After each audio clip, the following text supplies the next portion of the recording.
rise when I gave the word. Now in the morning I sleep alone, sweep the streets I used to own.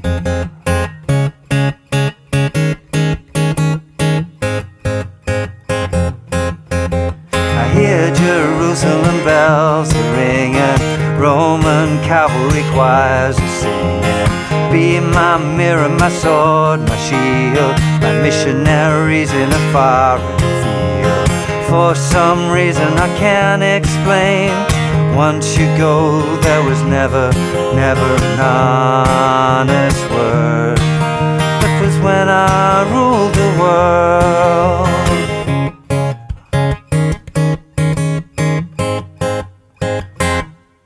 Hey, how you doing? Justin here with another Coldplay classic for you. I just can't believe that this one's nearly 10 years old. Can't say that I'm not keeping up with the current trends now, can you?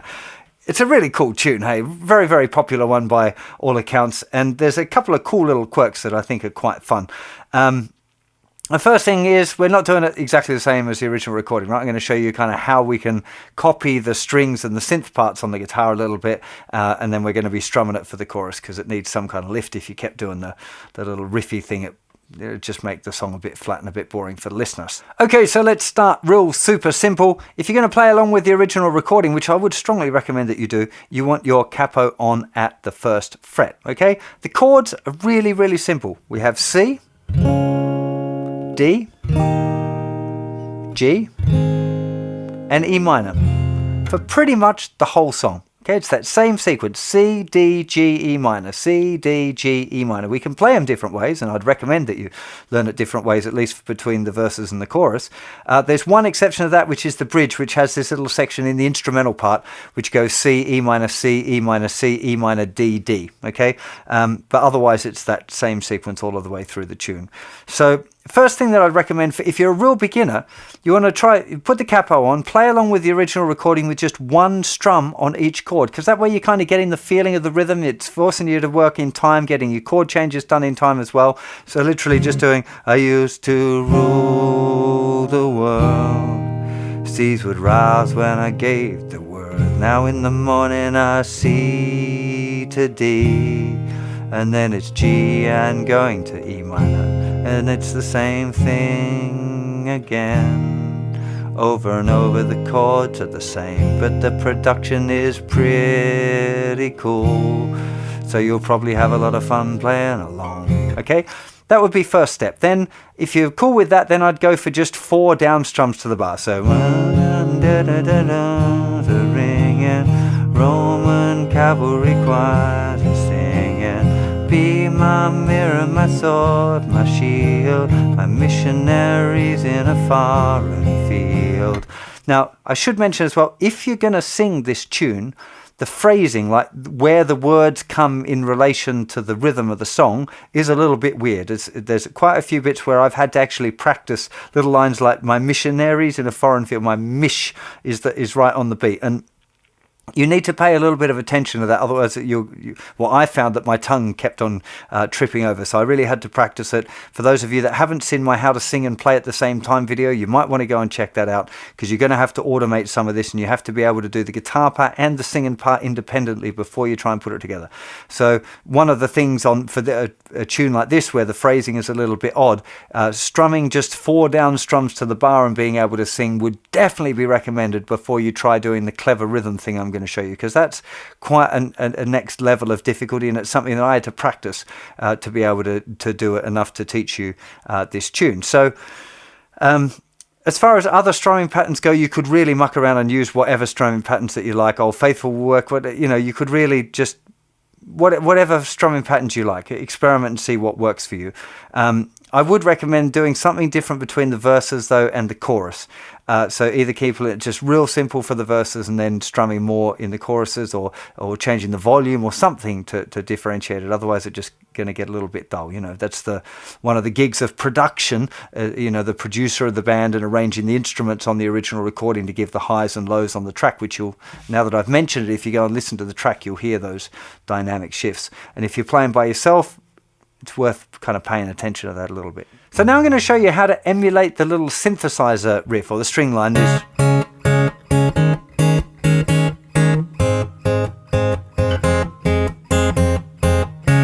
going to start just doing the C to the D, but it's not really a D, it's kind of a D7 sus4, I guess. It's easy, which is good.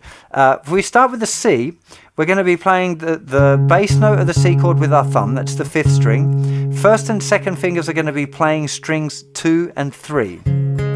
Okay, so first finger will play the open G string, second finger will play the 2nd string. Okay, we're going to play it with this rhythm. The first bar is 1, 2, 3, 4, and on the and after 4, we're going to lift the other fingers off except for the first finger. First finger is going to stay there. Thumb is going to move down and play the 4th string.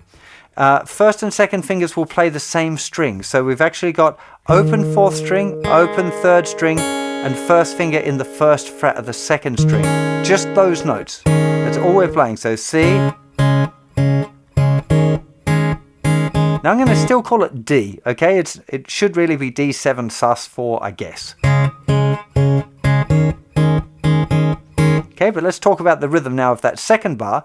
So we got this 1, 2, 3, 4, and 1, and 2, and 3, 4. 1, 2, 3, 4, and 1, and 2, and 3, 4. 1, 2, 3, 4, and 1, and 2, and 3, 4. So it's coming back onto the beat on 3 and 4, but you've got that little succession of offbeats on the and after 4, the and after 1, and the and after 2. Okay, so 1, 2, 3, 4, and 1, and 2, and 3, 4. 1, 2, 3, 4, and 1, and 2, and 3, 4. 1, 2, 3, 4, and 1, and 2, and 3, 4. You definitely want to practice that up and get it kind of as automated as you can before you start mucking around with changing the chords or anything else. Once you feel confident with that, then you move to the G to the E minor. Okay, for the G, you're just moving the 3rd finger over to the 3rd fret of the thicker string, or 3 frets above the capo, and then open 2nd and 3rd strings. Now E minor, technically you don't really have to have any fingers on, right? Because we're playing the open thicker string and the 2nd and 3rd strings. Still, 1st and 2nd fingers are playing those ones. I would recommend that you put the E minor chord down anyway. Okay, just because if you accidentally hit some of those strings, it's going to sound a little bit bad. So you're better off holding the chord down, even if you're not playing the notes in that chord. It's a good idea to hold it down anyway, right? So once you've got that together, you've got the C, D, G, E minor, C, 2, 3, 4, and 1, and 2, and 3, 4. 1, 2, 3, 4, and 1, 2, and 3, 4. 2, 3, 4, and 1, and 2, and 3, 4. 1, 2, 3, 4, and 1, and 2, and 3, 4.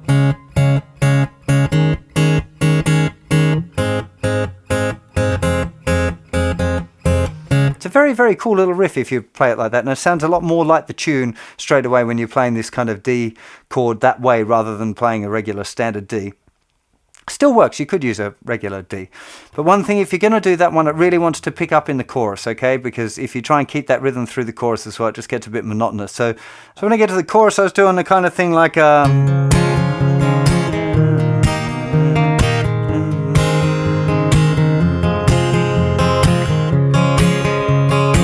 So here I'm doing thumb, up, down, up. And up, down, up with my first finger. Thumb, up, down, up, thumb, up, down, up, thumb, up, down, up. Thumb is playing the bass note of the chord.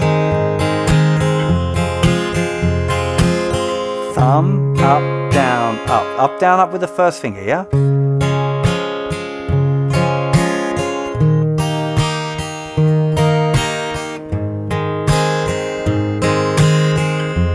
Obviously you're going to be wanting to put the whole chords down for this. And again, probably for the choruses, playing a regular D is nicer than doing the other fancy D because it makes it a bit different.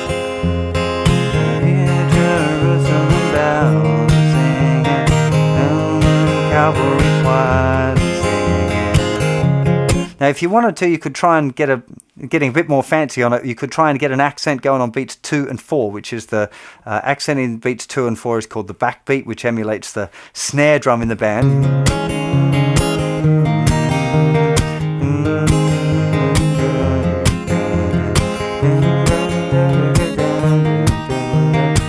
Don't have to, again, it's just like ideas. I mean, there's lots of different ways of playing it. You could, of course, stay with fingerstyle through the whole thing and just be doing cavalry choirs singing. You know, there's not really a limit to the different approaches you could, you know, explore with a tune like this. It's pretty open. The chords are really simple, which is nice that it gives you a lot of opportunities when the chords are simple to experiment with the different rhythms or even different chords for more advanced guitar players, like extensions of the chords and that kind of thing. For those of you who are aware of keys and stuff, we're in the key of G. So if you want to use any additional notes, you want to be using notes that are from the scale of G major, if you want to add that in. And if you're experimenting with improvising or learning to jam with your mates, then you would be looking to use the G major scale over this chord sequence. It would sound really cool. So that'd be a fun thing to be doing. If one person's playing those chords, the other person can have a bit of a mess around with the notes from the G major scale and see if they can find some riffs and stuff. So look, I hope you enjoy playing this tune. Please do subscribe to my YouTube channel if you dig what I do. I really appreciate your support. And if you do subscribe, hit that little bell button next to the subscribe there, and you'll get notified of when I'm doing live streams and live transcribing sessions and all that sort of stuff. Do go and check out the website as well, especially if you're a beginner. There's hundreds of beginners lessons, and all the songs are all kind of categorized by level, so you can find exactly the right songs to fit your level of guitar playing. I think that's a pretty special new feature of the site, so you might want to go and check that out too. Have fun, and I'll see you for plenty more lessons very soon. You take care of yourselves. Bye bye.